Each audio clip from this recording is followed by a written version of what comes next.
e bem-vindos ao posto emissor número 164. Esta semana recebemos nos nossos estúdios de Paço de Arcos um dos artistas mais singulares do nosso país. Nascido há 33 anos em Lisboa, é atualmente um intérprete com raízes em todo o mundo, sobretudo no mundo latino e europeu. Timbre é o nome do novo disco deste dono de uma voz inconfundível. Bem-vindo, Salvador. Olá, muito obrigado por essa apresentação tão bonita, Lia. Obrigada eu por estar aqui. Parabéns pelo 164. Vocês têm que cantar When I'm 164. Completamente. Não é? Com bolinho, com direito a um Exatamente. bolinho e uma pequena celebração. Talvez quando chegarmos ao número 200. Talvez. Este podcast Expresso é só um de muitos que pode ouvir no site do Expresso ou na sua plataforma preferida. Histórias inspiradoras, os debates que importam, entrevistas exclusivas, da cultura à política, da economia ao humor. Ouça onde e quando quiser. Fica a par das últimas novidades em expresso.pt/podcasts e nas nossas redes sociais. Expresso. Liberdade para pensar.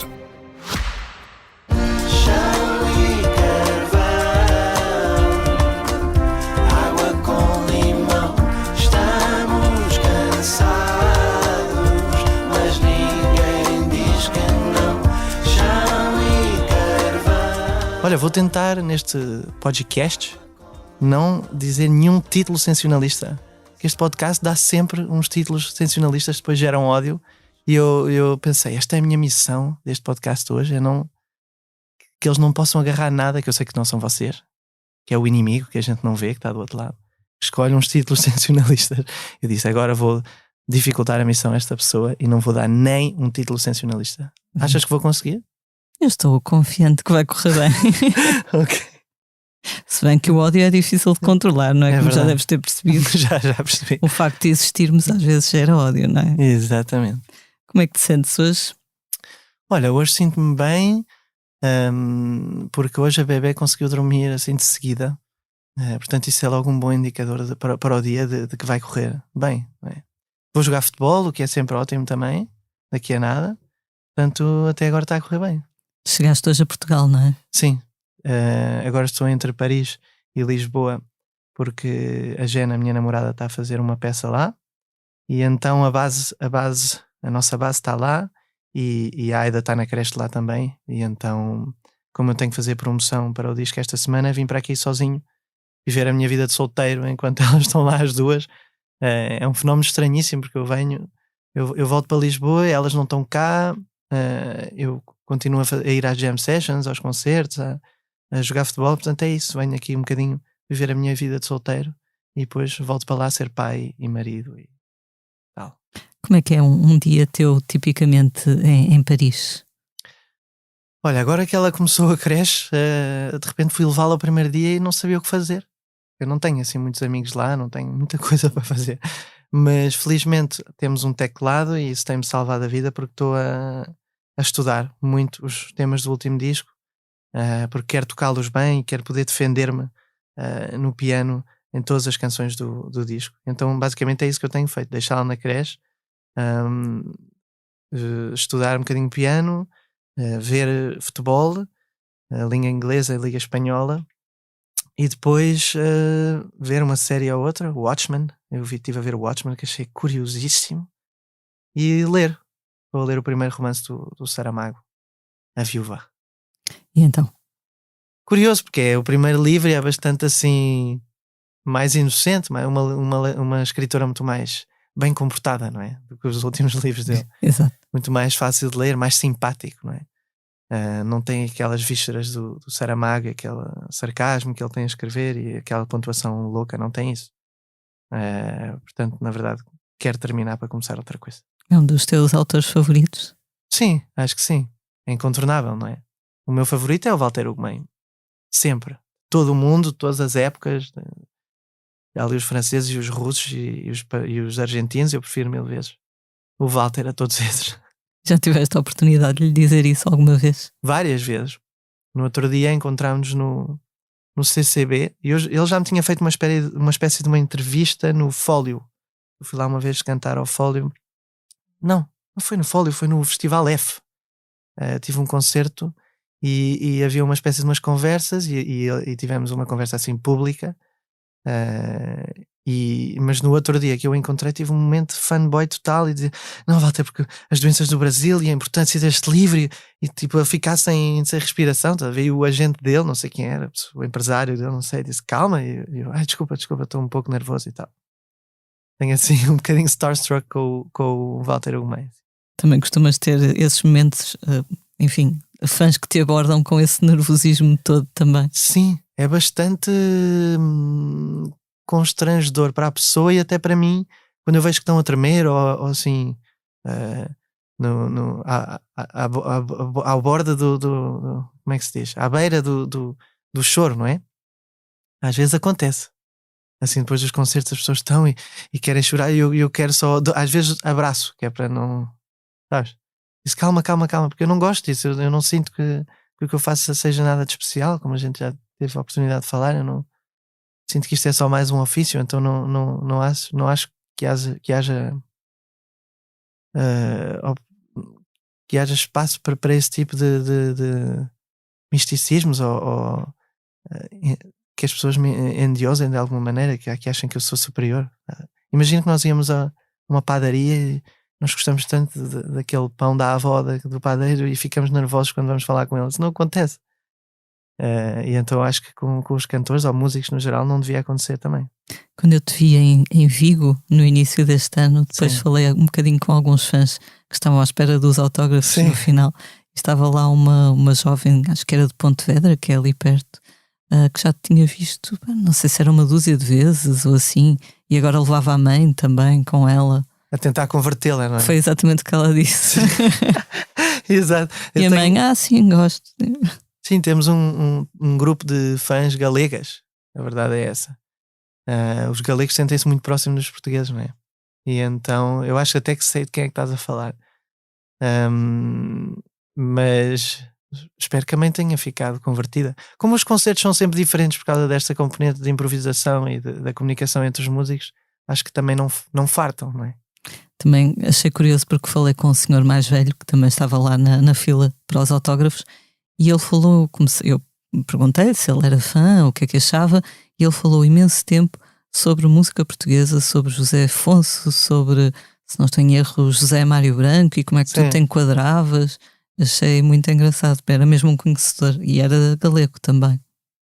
Eles têm essa coisa e nós não podemos falar de um cantor galego, não conhecemos um. Para nós é tudo Espanha, indiferente se é a Catalunha ou a Andaluzia ou o País Basco. É curioso, não é? Sinto sempre que não é um amor não retribuído o que os galegos têm por nós. Exato.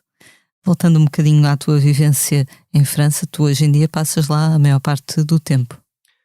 Sim. Agora, ou seja, setembro, outubro, novembro e dezembro vai ser lá a base. Mas tive sorte porque justamente esta última semana foi assim uma semana muito brasileira. Fui ver Bala Desejo e fui ver Caetano e então senti-me mais em casa. Foi muito giro esses 2 dias e pude estar com eles um bocadinho, porque senão sinto-me bastante sozinho. É uma cultura difícil. Os franceses são muito virados para eles próprios e em Paris não há tempo para nada, não há tempo para fazer amizades, não há tempo para parar um pouco. A vida é muito furiosa e eles têm que ganhar dinheiro para chegar ao fim do mês e eu sinto sempre muita pressa. O metro está sempre cheíssimo, estamos todos encafuados no metro. Acho que uma vez por dia vejo uma situação de violência na rua ou até no metro. Não é um sítio muito acolhedor. Aquela cidade é demasiada confusão para mim, acho eu. Pois, por acaso, na semana passada tivemos aqui o Tigerman, que esteve a viver meio ano em Paris e escreveu lá o disco novo. A ti não sentes que te inspire nesse sentido, não é? Na verdade deu mais para trabalhar nas misturas do disco, mas para compor acho que não teria esse espaço mental para compor em Paris. Quem sabe? Mas compuseste a maior parte das canções no novo disco com o teu parceiro, o Léo Aldry. Sim. Já falamos disso um bocadinho anteriormente, mas que tipo de parceria é que vocês têm? Assim, uma coisa tipo Lennon-McCartney? Sim, mas um bocadinho mais humilde.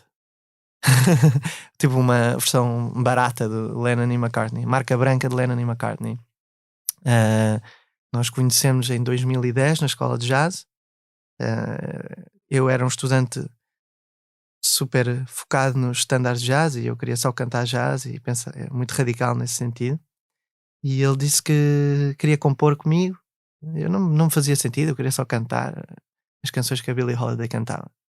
Mas lá aceitei o desafio, fui para a cave dele, em que ele me fechou horas para compor, e então começámos a exercitar esse músculo que eu nunca tinha usado, um músculo da composição.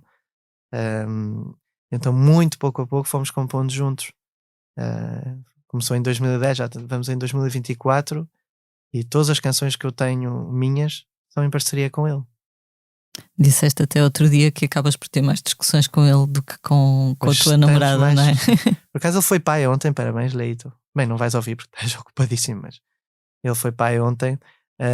E sim, nós temos uma relação de casal chato, sabes? Antes era pior, eu acho que quando nós começámos ainda não nos compreendíamos bem o que cada um queria fazer, e então havia bastantes conflitos, e a composição é uma coisa muito íntima e pessoal, e então a fazer a dois é sempre mais complicado. Mas com o passar do tempo fomos respeitando o espaço de cada um, aceitando as sugestões do outro, mesmo que às vezes não acreditemos nada. Ele às vezes faz-me sugestões que eu digo, isso não vai funcionar. Mas tenho que sempre dizer que sim, porque ele nunca deixa abortar ideias antes de serem realizadas e que possamos ouvir o resultado. Então foi isso que fizemos, e hoje em dia sinto que temos mais respeito um pelo outro e que isso também nos leva a outros caminhos mais interessantes. Ele é venezuelano, certo? Sim, venezuelano, vive em Barcelona, já tem nacionalidade espanhola, claro, e acho que não vai voltar à Venezuela anytime soon, não é? Por mais que o Partido Comunista acredite que aquilo é um país feliz, aquilo é uma ditadura horrível, e todos os meus amigos venezuelanos tiveram que sair, e os próprios pais deles são refugiados, porque aquilo não é imigração, é refugiados daquele regime comunista autoritário. É curioso porque tu tens amigos venezuelanos, tens amigo também, já gravaste com Jorge Drexler, que é do Uruguai. Sim. Neste disco também gravas com a Silvana Estrada, que é mexicana, em homenagem à Sílvia Pérez Cruz, que é catalã. Esta tua ligação ao mundo hispânico tem a ver com o tempo que passaste em Barcelona, ou vai mais além disso, passa por uma afinidade mais profunda? Olha, acho que esta relação começou em Barcelona, sim, porque logo quando eu cheguei comecei a ficar muito amigo dos latinos, porque eu sinto que, enfim, nós também somos latinos, não é? E foi muito mais rápida a minha relação com os latino-americanos do que com os catalães. São mais difíceis de penetrar emocionalmente, não é?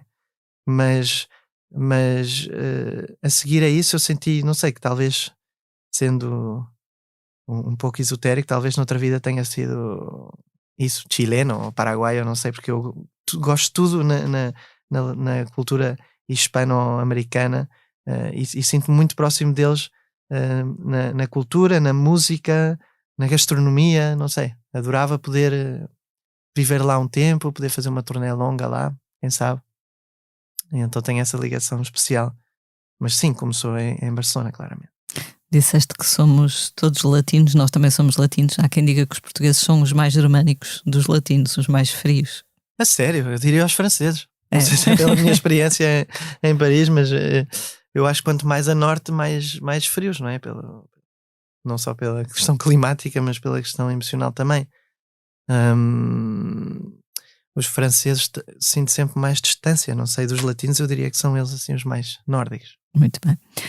A canção que gravas em homenagem, por assim dizer, à Sílvia Pérez Cruz, De la mano da tua voz, tu justificaste com a admiração que tens por ela musicalmente, mas também enquanto pessoa. E então ia perguntar-te o que é isso que tu tanto admiras nela enquanto pessoa, para nós que não a conhecemos. Sim. Eu sinto que a Sílvia é tipo uma brisa, e ela vai passando, e por onde ela passa o vento leva e ela vai. Uma pessoa com poucas paranoias na cabeça, que é raro de encontrar, especialmente em 2023. Uma pessoa que lança um single para o novo disco, que é um quinteto de saxofones. sabes? De repente diz, pronto, este é o novo single do meu disco e é um quinteto de saxofones, não é uma canção que fique na cabeça propriamente. Ela faz aquilo em que ela acredita verdadeiramente. A arte dela fala mais alto do que qualquer pressão que ela possa sentir na indústria. Sei lá, uma pessoa que canta pelo simples gosto de cantar e porque aquilo lhe sai de dentro. Eu lembro-me uma vez que ela veio ver um concerto de homenagem ao Jacques Brel que eu fiz, depois ela dormiu lá em casa e estivemos a cantar até às 4 da manhã. E no dia seguinte eu acordo assim, de repente, eram 9 da manhã e ela estava a cantar na cozinha a tomar o pequeno almoço. Eu pensei, esta pessoa gosta mesmo disto. Estivemos a cantar até às 4 da manhã em sessão e às 9. É um amor puro que ela tem por aquilo que ela faz, e acho que é por todas estas razões. Eu sinto que ela é pura no amor que ela tem à música e que ela manteve sempre essa pureza e esse amor orgânico pela música, assim. Que é algo que tu também lutas por conservar, sim, não é? Sim, exatamente. Gosto sempre de preservar a música e que ela seja sempre para mim como um motivo só de alegria e o mínimo de frustração possível, mesmo que às vezes seja impossível por causa da indústria. Por isso no teu disco novo cantas aquela frase, não é? Do tenho a sorte de ter paixão, Sim. enquanto lembrete para ti próprio. Exatamente. Toda a canção é um lembrete de porque aqui é que eu canto? Qual é que é a razão? Ok, é por isto, é porque me sai de dentro e porque eu nasci para fazer isto e porque eu gosto disto, porque tenho paixão. Não é por nada mais, pela popularidade, pelos views, pela venda de bilhetes, não é por isso. É um lembrete à essência do canto e uma homenagem assim à voz e ao canto e este meu ofício que eu gosto até agora. Sempre sentiste que tinhas nascido para isto? Houve alguma altura em que quisesses fazer outra coisa profissionalmente? Sim, eu costumo dizer que isto é como uma relação conjugal, porque eu desde o do quinto ano, quando tinha 11 anos, cantei pela primeira vez na escola e fiquei para sempre rotulado como cantor, não é? E então, como é uma relação tão longa, houve fases da minha vida em que eu rejeitei, não é? Queria fazer outra coisa, e não posso ser que eu seja reduzido a isto e que seja só um cantor, não é? Por isso é que também me fez tão bem ser pai e perceber que também sou pai, sei ser pai e consigo fazer com que a Aida sobreviva, não é? Isso fez-me sentir bem. Afinal não sou só cantor. Mas ao longo da minha vida tive estas fases de rejeição da música e houve uma muito forte que foi depois dos Ídolos, não é? Do programa de talentos. O Ídolos quando fiz, agora é que é a parte que eu tenho que ter cuidado para não dar aquele título. Quando fiz esse programa percebi que ele não era um programa de música, era um programa de entretenimento para as pessoas, e que a música era um detalhe muito pequeno no meio daquilo. Mas quando eu saí do programa senti ok, se isto é música então não quer fazer parte. E na por cima estamos a falar numa altura em que toda a gente via. Hoje em dia muito pouca gente, eu acho, vê o The Voice ou estes programas, mas na altura era todo o país parava para ver aqueles programas. E toda essa pressão que eu senti não fez-me sentir super desconfortável. Eu não sabia quem era enquanto artista, obviamente. Eu tinha 18 anos. E então pensei, se isto é música, então não quero. Vou fazer outra coisa, que é psicologia. Que eu gostava de psicologia, eu acho que pela mesma razão que eu gosto de música, que é o outro, a pessoa, e tocar o ser humano, perceber o ser humano e comunicar. Por isso que eu também falo várias línguas. Tudo tem esta motivação da comunicação, não é? Por isso é que eu acho que também me interessei pela música, pela comunicação com o outro, e a psicologia era para tentar entender o outro e também comunicar. E então tive essa fase de não, vou ser um psicólogo de desporto e talvez cante nos bares aos fins de semana. Essa era a minha convicção, mas depressa fui empurrado outra vez pelo destino para cantar. Porquê desporto em particular? Querias aconselhar os atletas? Achava curioso como a mente pode influenciar um jogo, pode mudar o resultado de um jogo de futebol ou de um jogo de ténis, que também é super psicológico e tem muitos jogos mentais. E gostava imenso de futebol e tinha um professor que era psicólogo do Benfica na altura, na faculdade, e achava aquilo fascinante. Ainda acho, ainda adoro futebol, mas hoje em dia estou mais interessado na arte do futebol do que na psicologia por trás. Por isso é que fez mais os jogos da Liga, da Primeira Liga Inglesa e Espanhola e não os da Portuguesa, não é? É horrível, porque supostamente, e o meu pai fica tristíssimo, eu sou sócio do Benfica, mas se o Manchester City está a jogar à mesma hora do Benfica, eu vou ver o Manchester City. É mais bonito. E para mim eu estou interessado no que é belo na vida. Eu quero ver o Alan a marcar golos bonitos e o Bernardo Silva a fazer passos bonitos. Para mim é igual a qualquer outra forma de arte do futebol quando bem jogado. E em Portugal não temos o mesmo nível de futebol, não é? Porque não há meios. Ainda voltando à tua amiga Silvia Pérez Cruz, sei que ela ficou muito emocionada quando tu lhe mostraste a canção que escreveste sobre ela, não é? Sim, tivemos sorte porque eu não sabia como é que havia de lhe mostrar a canção. É uma situação um pouco isso constrangedora também, e demasiado intensa. E então falava, ela já sabia há muito tempo que eu tinha escrito a canção, que a Silvana tinha cantado.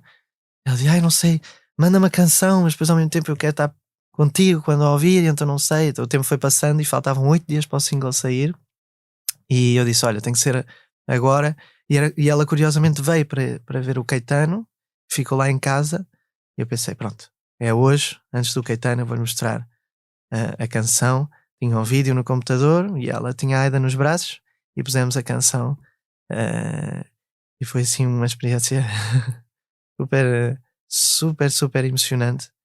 E aí eu tive a validação toda que eu precisava da canção. Se ela aprova, ela disse uma frase muito bonita que disse, tenho que mostrar à minha mãe, tipo, olha mãe, o que os meus amigos fizeram para mim, uma canção para a minha voz.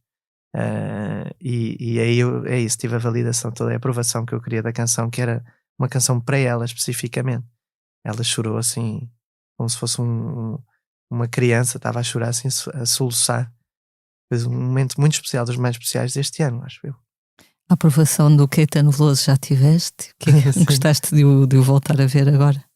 Sim, nós recebemos logo uma mensagem. Eu acho que todos os convidados, eu fui vê-lo 2 vezes, em Lisboa e depois agora na Philharmonie de Paris, e recebemos assim uma mensagem da produtora a dizer, o Caetano não recebe ninguém por ordem médica e tal, porque ele está muito cansado, mas vê-lo foi... Estavas a falar do Mick Jagger, eu sinto que ele é o Mick Jagger do Brasil, que este último concerto, não sei se viste, de uma energia, ele a cantar, ele a dançar, os arranjos, é tipo uma pessoa que está sempre à procura, inovação no som, inovação nas palavras. O Meu Coco para mim é um disco genial e é um disco de um homem de 81 anos que continua à procura. Eu quero ter essa idade e continuar à procura e fazer música assim inovadora, sabes? Foi tão inspirador. E é verdade que às vezes sentia aquilo que ele tinha dito, não é? Esta pessoa acha aquilo que ele escreveu, esta pessoa que está aqui acha aquelas coisas sobre mim, tipo, como é que é possível, não é? É tipo, isso vale... Aqueles elogios muito rasgados que ele te fez, não é? Que te deram aquele boost de confiança. Completamente, deram-me todo o boost. Ele agora foi, antes de Lisboa, ele foi a Madrid cantar, e ele antes do show em Madrid disse, eu quero dedicar este concerto a uma pessoa que eu admiro muito, Jorge Drexler. E o Jorge escreveu um post a dizer, eu já recebi um Oscar, recebi 7 Grammys o ano passado, mas aquelas palavras do Caetano valeram-me todos os prémios. Eu não recebi nenhum prémio, mas sinto-me agora em paz e com uma confiança, pelo menos no meu instrumento, porque recebi a validação desses meus colegas, que são as pessoas que eu mais admiro, não é? É como se um jogador de futebol que estivesse meio a começar, recebesse a validação do Ronaldo e do Messi e do Benzema e destes todos, não é? E então nunca recebi um prémio, não sei o que é a sensação, mas não sinto que preciso agora com estes prémios que eu tive em forma de elogios de ídolos, não é? Escreveste um texto muito, muito interessante a propósito deste novo disco, um texto ainda longo, no qual disse, entre outras coisas, que passaste muito tempo a achar que a música não devia ter a ver com fogo de artifício, mas que hoje em dia achas que essa também é uma expressão válida. O que é que te levou a mudar de opinião ou de sentimento? Para já, nessa altura em que eu disse isso, acho que não estava num sítio bom, não é? Como dizem os americanos. Não estava num sítio bom emocionalmente, porque, enfim, fama instantânea é uma coisa que ninguém sabe lidar, ninguém deveria lidar com uma fama da noite para o dia, assim como eu tive, principalmente quando temos uma doença fortíssima, crónica, gravíssima. Eu sinto que estavam muitas variantes em jogo. Quando foi nessa altura, estavam muita coisa acumulada e eu estava assim com bastante raiva dentro de mim e a rejeitar todo o amor dessas pessoas e essa fama que não me apetecia. E então também rejeitava a música que se fazia na Eurovisão, com esses fogos de artifício. Hoje em dia, se calhar, não vou ouvir essa música, mas respeito as pessoas que gostem daquilo, como qualquer outra forma de música ou de arte, não é? E então, acho que por estar um pouco mais em paz e de boa saúde e com uma fama mais seletiva, uma fama mais de pessoa que realmente gosta da minha música, acho que estou um pouco mais em paz, e então isso traz-me um pouco mais de tolerância a tudo o resto, não é? Dizes também nesse texto que hoje em dia já ouves Harry Styles e Stromae, não é? Mas eu nessa altura também ouvia várias músicas, mas é verdade que o Harry Styles tem um efeito em mim muito empoderador. Eu ouço Harry Styles e sinto que vou dominar o mundo. É assim, admiro imenso a música dele, os arranjos. A música é muito boa, a música dele é muito boa. É um fenómeno que consegues entender, não é? Completamente, e sou fanboy total. E o Stromae talvez conceptualmente seja, porque também está cá há mais anos, seja mais forte, porque as letras dele são mais reivindicativas e é uma personagem muito interessante também do ponto de vista intelectual e da maneira como ele gera também a indústria e a sua fama. Mas esses dois, enfim, ouço muita música assim, de pop, porque me interessa também isso. Eu gosto de toda a música que seja honesta e verdadeira, e eu sinto que o Harry Styles é muito honesto. Eu vejo vídeos dele, ele é muito engraçado, também gosto disso. E o Stromae, obviamente, também. Aqui há umas semanas estivemos aqui a Milhanas e a propósito do festival, ela ainda foi ao festival acompanhar a Maro naquele coro. Sim. E ela dizia que aquilo era uma experiência estranha, o festival da Eurovisão, não é? Porque era um nível de fanatismo e intensidade que nós não estamos habituados aqui. Sim. E depois disse, bem, eu só fui acompanhar no coro, imagina o Salvador ali sozinho. E então ela usou uma frase que ele foi um guerreiro. É curioso porque talvez ela tenha vivido mais momentos do que eu, porque eu estava constantemente no camarim, porque estava a fazer uma retenção de líquidos muito importante, e então estava sempre deitado no camarim com as pernas para cima. Quando estás com as pernas para cima, não sei porque a gravidade é mais provável fazer xixi, faz xixi com mais frequência. E então eu estava muito fora disso porque estava com o meu médico lá e estava fechado no camarim. Eu acho que isso também me salvou de fritar completamente. Pois, é assim, ainda Sim. assim moderou um pouco. Exatamente, acho que sim. E também me ajudou a pôr os pés no chão e a relativizar muito a vitória. Tipo, ok, ganhei este concurso, mas preciso sobreviver, não é? Eu sabia que aquilo me ia trazer bastante trabalho, mas ao mesmo tempo dizia, mas eu não posso andar a trabalhar muito porque estou muito doente. Acho que foi, nesse aspecto, o timing foi bom. Ter ganho a Eurovisão assim, num estado de saúde tão frágil, não é? Está lá o título. Não está. Está lá. Ganhar, como é que é? Ganhar o Eurovisão num estado de saúde tão frágil foi bom para mim. Pronto. Quer dizer, espero que tenha sido bom. Sim, Espero na que verdade. estejas bem agora, não é? Sim.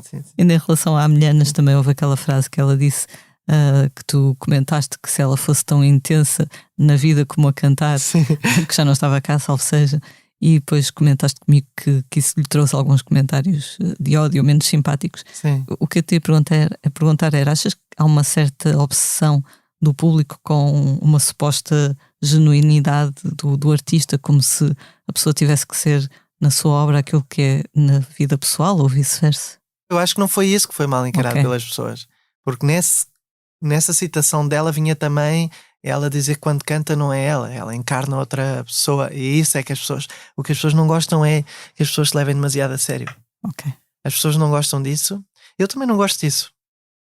Não empatizo com pessoas que se levam demasiado a sério, sabes? E na música menos, porque eu não sinto que a música seja nada de especial. como já disse 1000 vezes, não é? E então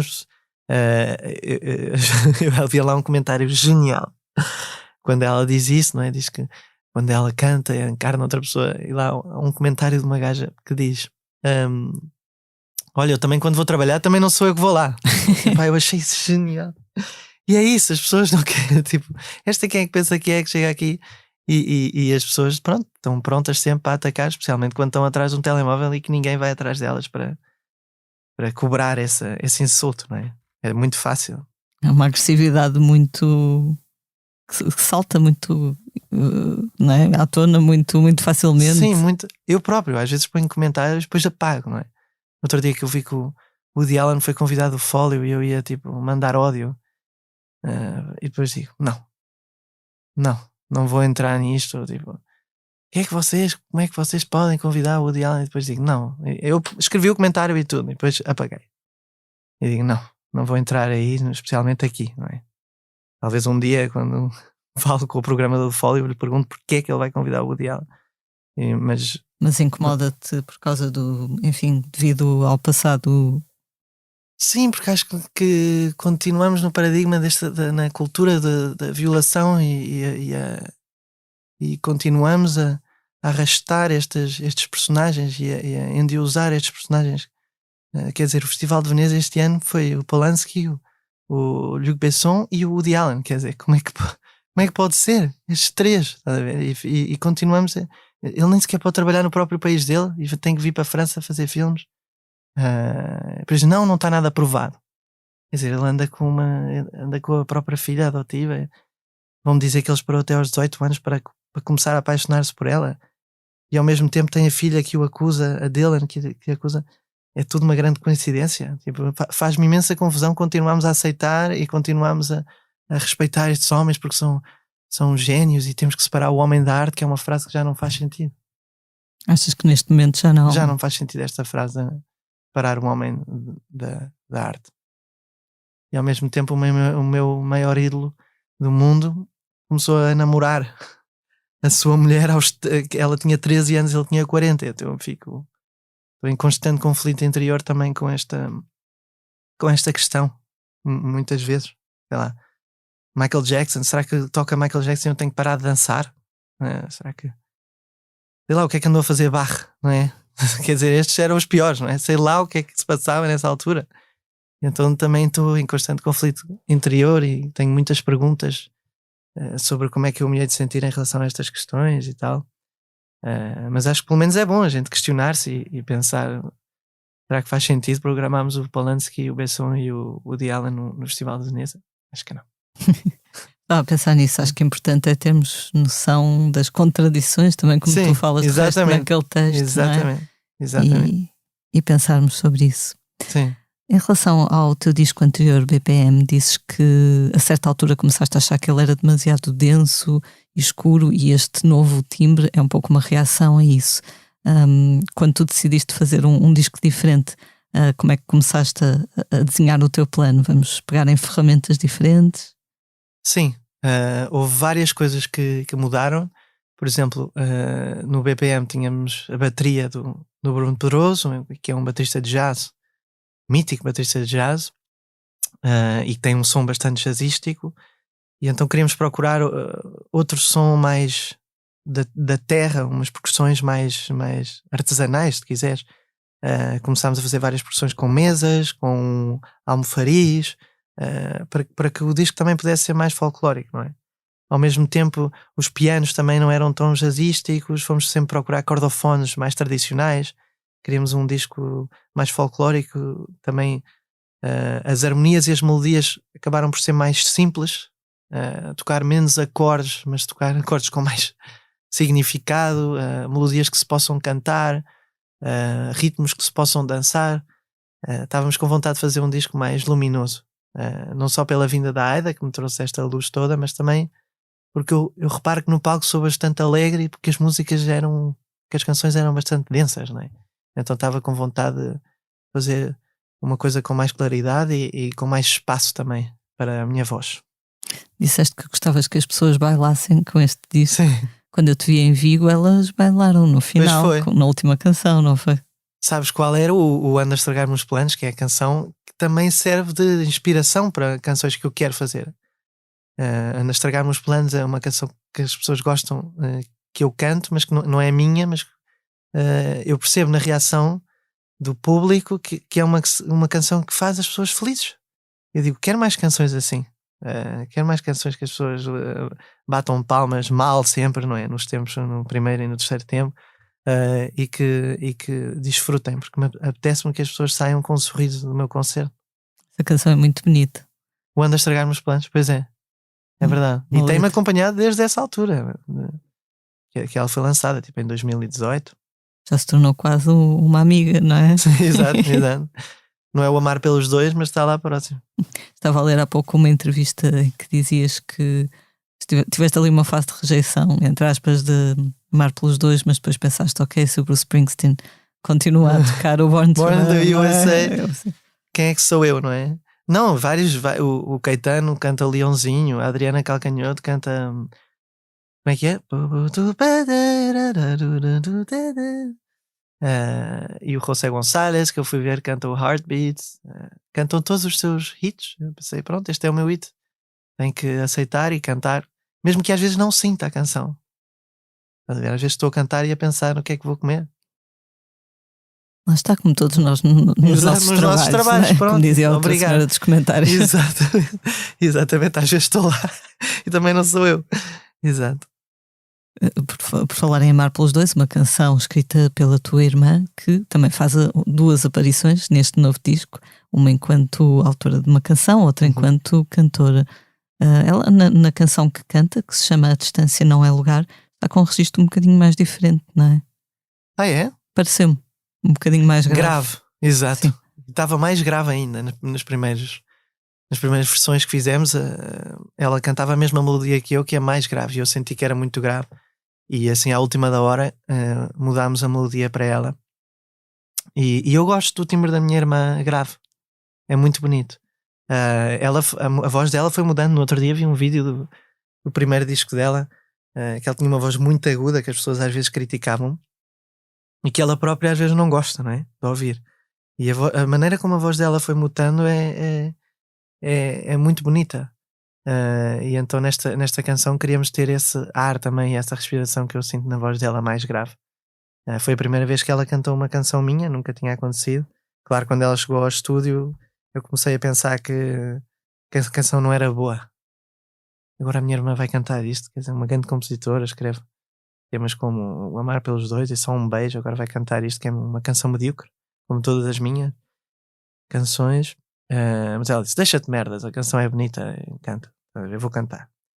E depois escreveu uma canção lindíssima, que é talvez a última ou penúltima do disco, que é sobre a minha relação com a vinda da Aida. É engraçado que eu tive uma conversa com ela sobre os medos que eu tinha antes de chegar à Aida, os medos de eu ficar ainda muito focado na minha carreira e de tocar no Carnegie Hall e tocar no Blue Note de Tóquio e ganhar 2 Grammys e tipo não ligar à minha filha.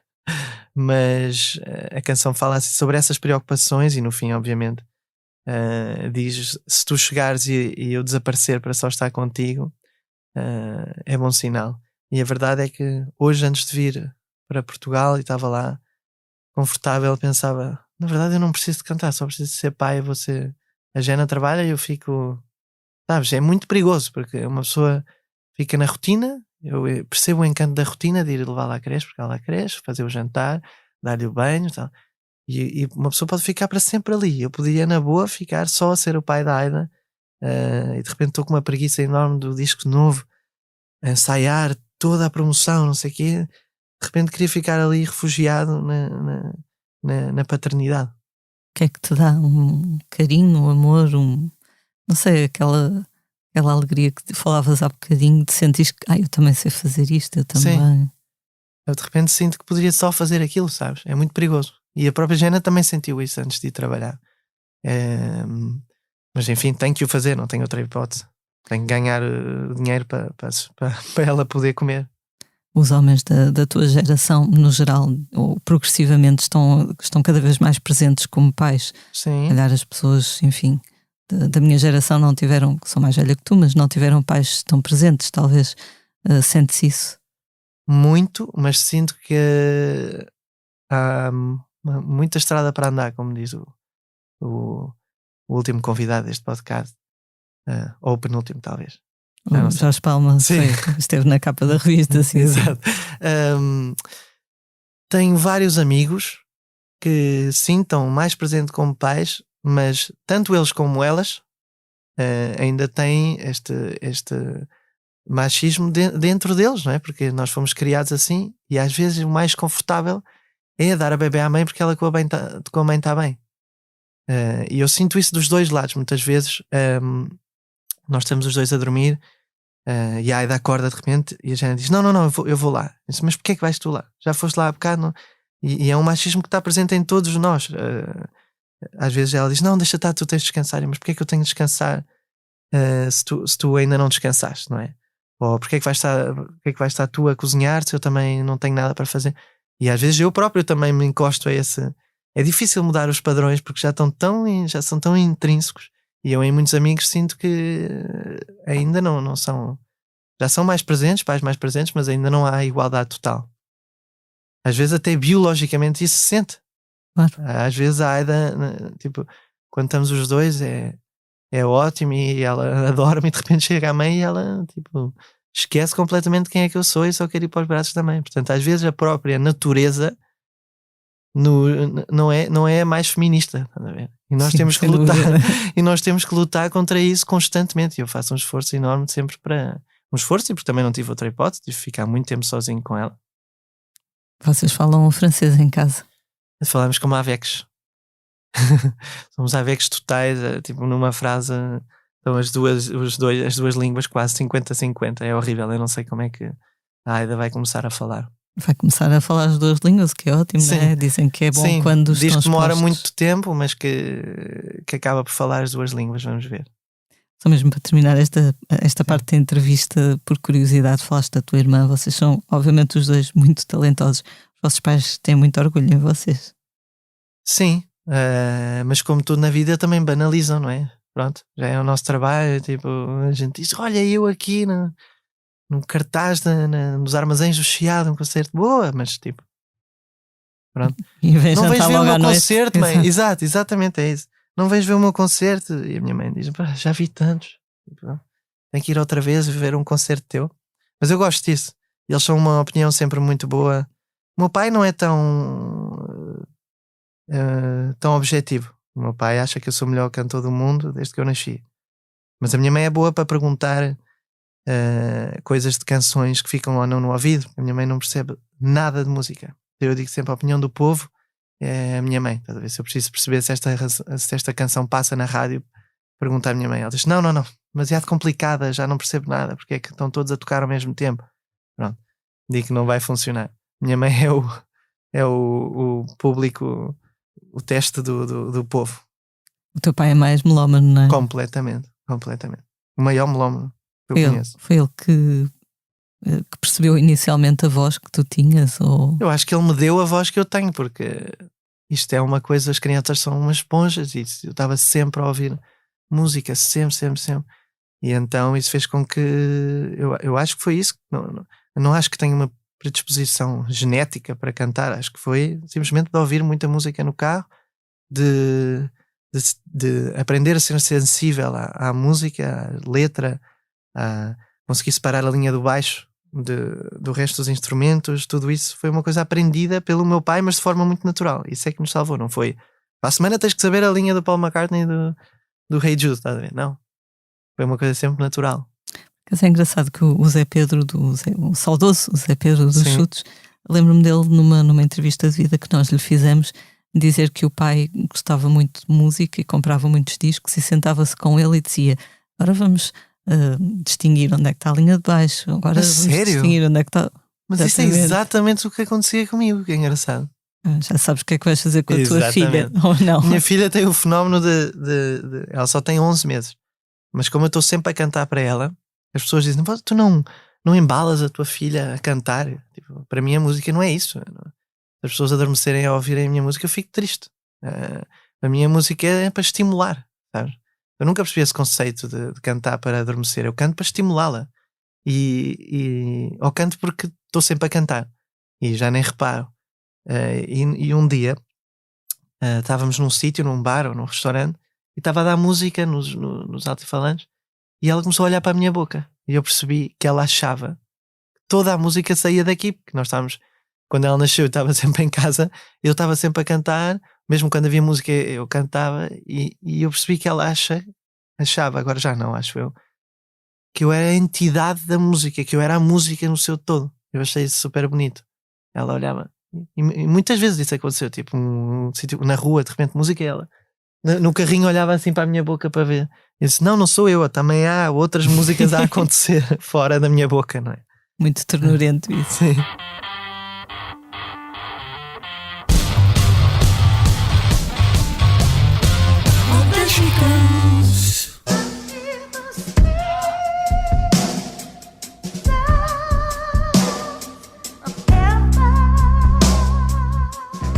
E vamos agora falar do tema da semana. O regresso dos Rolling Stones continua a fazer correr muita tinta digital, em alguns casos, depois de apresentarem Hackney Diamonds, o 24º álbum de estúdio da sua carreira, com um evento especial em Londres.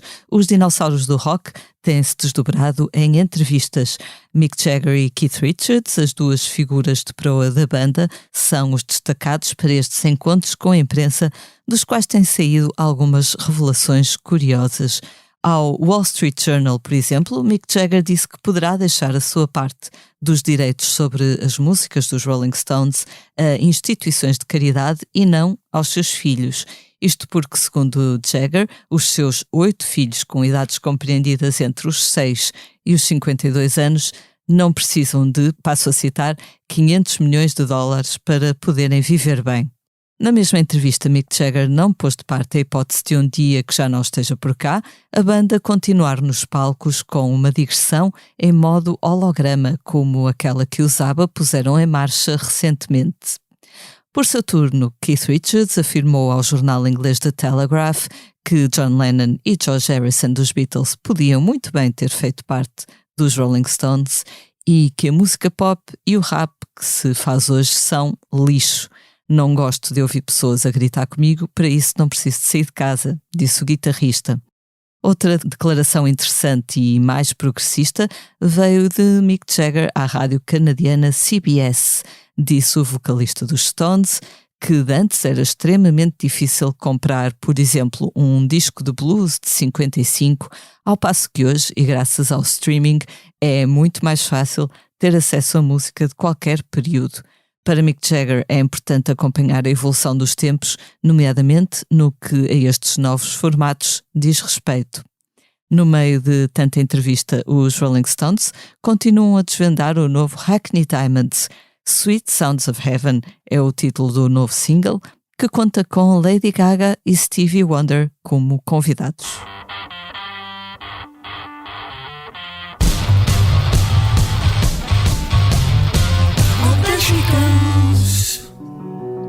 So many stages, so many stages to kill. So much time for one end. Vamos agora falar do que andamos a fazer na redação. Na passada sexta-feira eu fui ver o concerto do Benjamin Clementine no Campo Pequeno, em Lisboa. Uau. Pelas nossas contas, ou por outra, pelas contas do site Setlist FM, este foi o 22º concerto do músico inglês em Portugal, e o público que encheu a sala não se cansou de partilhar o seu carinho mais uma vez com um artista que trouxe um espetáculo que eu pessoalmente achei muito interessante, muito emotivo, mas ao mesmo tempo conceptual, coisa simples, mas com muito conteúdo. No dia seguinte ele foi até ao Porto, tocou no Pavilhão Rosa Mota, onde foi acolhido, diz ele, por um mar de gente bonita. E voltará em breve, com certeza. É engraçado quando, por exemplo, Portugal adota, entre aspas, Sim. um artista em particular, tu também já te sentiste Ele mais... já tinha dito várias vezes, não é? Sim, Que sim. Portugal era, porque ele fez um espetáculo muito bonito no Paredes de Cora, Exatamente. ainda com o primeiro disco, não é? Exato. Eu fui vê-lo em 2015, no Mesh Fest. Foi a primeira vez que eu toquei um concerto em Portugal também no Mesh Fest. E eu lembro-me que foi Benjamin Clementine e Patrick Watson. E foi os 2 dos concertos mais bonitos da minha vida. Talvez o primeiro do Benjamin Clementine, talvez tenha sido o concerto mais bonito da minha vida. Depois fui vê-lo ao Campo Pequeno, que é um sítio que devia ser ilegal fazer concertos, que é o pior som que eu conheço de todas as salas deste mundo. Eu já toquei em várias. E o Campo Pequeno, talvez não seja para os touros, porque isso também não está bem, mas também não é para a música. Desculpem lá dizer aqui, agora não vou dizer o nome dele, mas a música, o som é terrível. Fui ver o Bob Dylan, terrível, tudo terrível. E o próprio concerto, ele estava numa procura também, não sei se estavas lá nesse não, mas este achei, surpreendeu-me bastante. Ok, eu senti que ele próprio também não gostou nessa altura. Também o primeiro concerto foi tão especial e este segundo disco era muito mais conceptual. Sim. Não era? E lembras que havia uns bonecos brancos no palco. Agora o terceiro não fui. Eu penso que ele simplificou um bocadinho, mas teve muito impacto. Isso é engraçado quando, não sei, já sentiste isso particularmente acarinhado num país por algum motivo? Na Lituânia? Na Lituânia são estás a ver como é que se chama aquele gajo da África do Sul? Que era muito famoso na África. O Rodrigues. O Rodrigues na África do Sul sou eu, mas da Lituânia. Nós tocámos num sítio a última vez. Eu vou todos os anos e tocámos no Kaunas Arena, que é o estádio de basquetebol, que é o maior desporto lá na Lituânia. Nós tocámos lá no estádio para milhares de pessoas. E isto foi porque uma vez eu fui lá a primeira vez e toquei uma canção lituana e eles passaram na televisão no dia de Natal. E a partir daí fiquei um fenómeno, mas de ser reconhecido na rua, tirar fotos e tipo... eu digo sempre, um dia que já não dei mais aqui, nem a Espanha, eu vou para a Lituânia e tenho trabalho para sempre. É cómico. Exato, é muito inesperado, curioso. pelo menos. Muito, muito inesperado, muito inesperado. Já fui várias vezes reconhecido por lituanos fora da Lituânia. Oh. É muito Big estranho. in Japan, big in Lituânia. Claro, exatamente.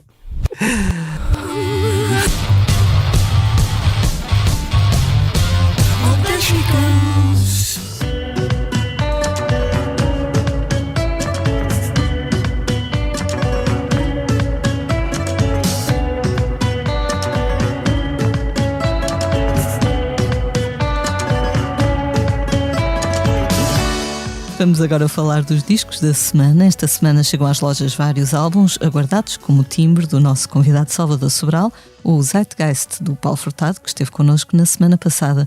Estes discos já abordamos aqui. Vamos agora falar então sobre o primeiro álbum dos Expresso Transatlântico. Chama-se Ressaca Bailada e é, segundo a própria banda, um disco que tem na euforia e na libertação os seus principais motes. Depois de um primeiro EP e de vários concertos, incluindo em Paredes de Cora, no passado verão, um belo concerto que eu vi, o trio de Gaspar Varela, do seu irmão Sebastião Varela, e de Rafael Matos, apresenta um disco que tem canções como Barquinha, com a voz de Conan Osiris, Bombalia ou Gangster, entre parênteses, canção para Dead Combo. Parece ser uma homenagem da banda a uma das suas grandes referências. Ressaca Bailada, o disco, será apresentado ao vivo a 12 de outubro no Beleza, em Lisboa, a 14 no Plano B, no Porto. Salvador, conheces o Expresso Transatlântico? Sim, eu cruzei-me muito com o Gaspar nas casas de fado. Nesta minha vida de solteira em Lisboa, eu vou muito à mesa dos frades, faço muito Tejo Bar, mesa dos frades, a Bela, e então cruzei-me várias vezes com o puto, que é muito querido, muito, muito simpático, tem sempre umas roupas incríveis, veste-se muito bem. E lembro-me das primeiras vezes que eu vi, não, porque é sobrinho neto da Amália, não é? E toca muito bem. E eu depois vi-o mais tarde com a Ana Moura. Não sei se ele ainda toca na banda ainda sim, tocar, sim. Né? E é um miúdo muito querido, portanto eu espero que corra bem este projeto. Atlântico. E é engraçado a utilização. Nunca ouvi a banda. Eu vi-os em Paredes de Cor este ano e eles tiveram um misto, uma combinação de sorte com mérito, digamos assim, porque eles começaram a tocar quando começou a chover e eles tocavam num palco secundário que era um palco coberto. Isso é ótimo, então as pessoas para se cobrir foram lá. Exatamente, para se abrigarem foram para lá e foi um fenómeno, mas pronto, eles também tiveram todo o mérito de agarrar as pessoas. Claro. E foi muito engraçado porque o concerto acabou com ele, imagina, com a guitarra portuguesa nas grades, a tocar guitarra portuguesa, mesmo tipo rockstar. Sozinho, sem... Sim. Uau. Mas ele tem esse lado, Tem um lado ele rockstar. É. Desde sempre. Ele tem essa cena da estrela.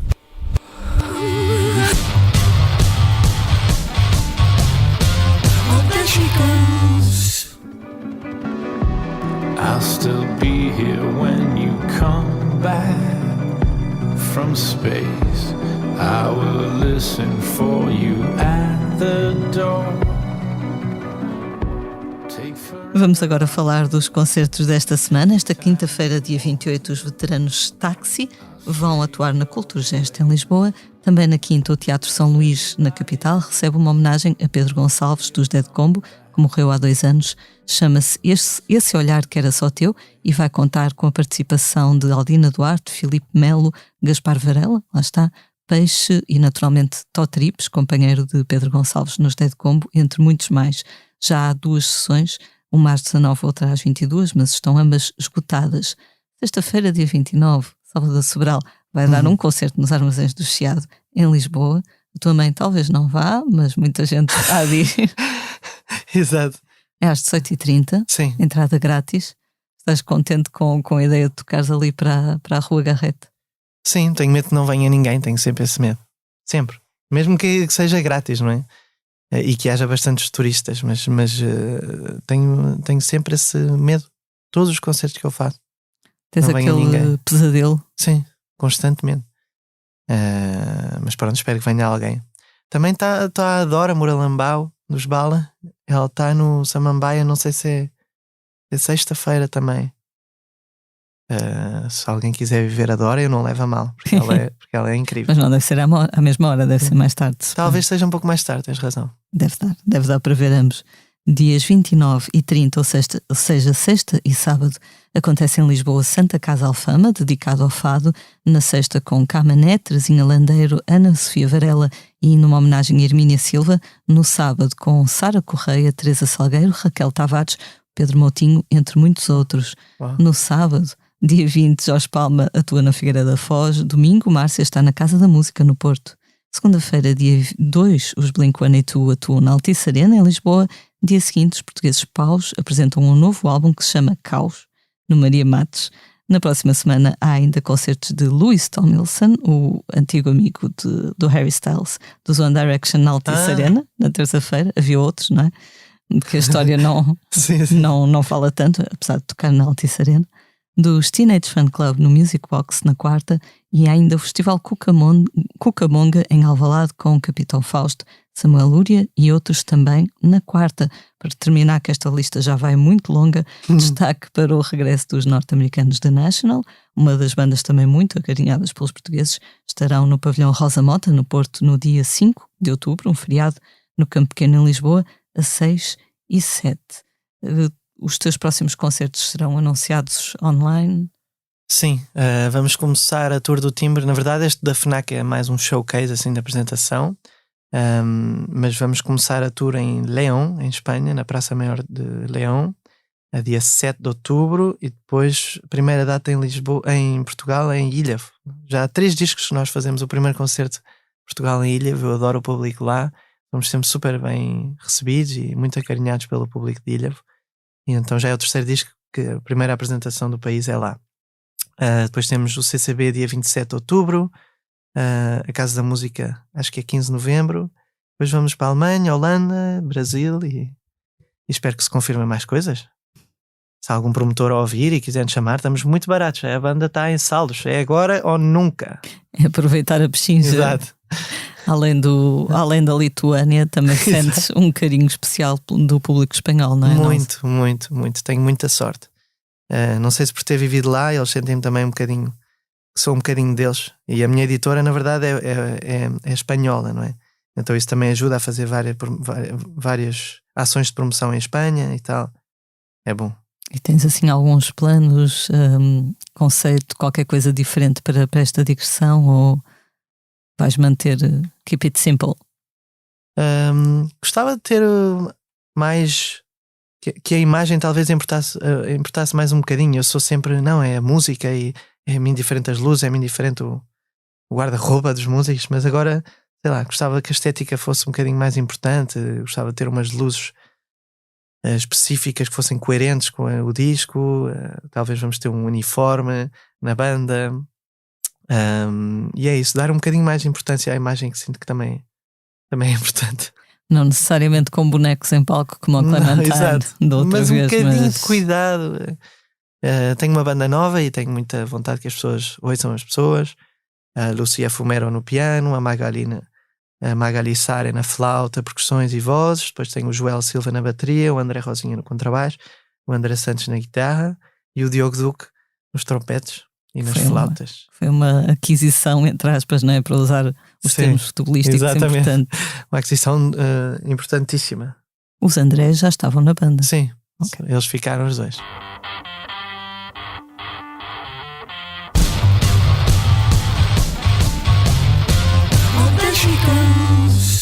De la mano de tu voz he soltado mil tristezas, he encendido el corazón para despejar la maleza. De la mano de tu voz he abierto. Muito obrigada. Vamos então encerrar este Posto Emissor. Fica o nosso agradecimento ao Salvador Sobral. Muito obrigada. Obrigado. Já tínhamos falado uma vez no Posto Emissor, mas tinha sido remotamente durante telefone. A pandemia, portanto não conta. Lembro-me que falámos ao telefone, exatamente. Eu sou a Lia Pereira, os temas de abertura e conclusão são de Legendary Tigerman. A edição multimédia estará a cargo de João Luís Amorim. Como é hábito, vamos finalizar com uma leitura. Salvador. Então vou ler um poema da Clarice Lispector, que é assim meio anti-vegetariano. Não sei, para ser contra tendências e que somos todos bio, somos todos vegetarianos, eu pensei em ler um poema assim bem anti-vegetariano. Porque sim, para ser um bocadinho rebelde. Diz assim: quando penso na alegria voraz com que comemos galinha ao molho pardo, dou-me conta dessa nossa truculência. Eu, que seria incapaz de matar uma galinha, tanto gosto delas vivas, mexendo o pescoço feio e procurando minhocas. Deveríamos não comê-las e ao seu sangue? Nunca. Nós somos canibais, é preciso não esquecer e respeitar a violência que temos. E, quem sabe, não comêssemos a galinha ao molho pardo, comeríamos gente com o seu sangue.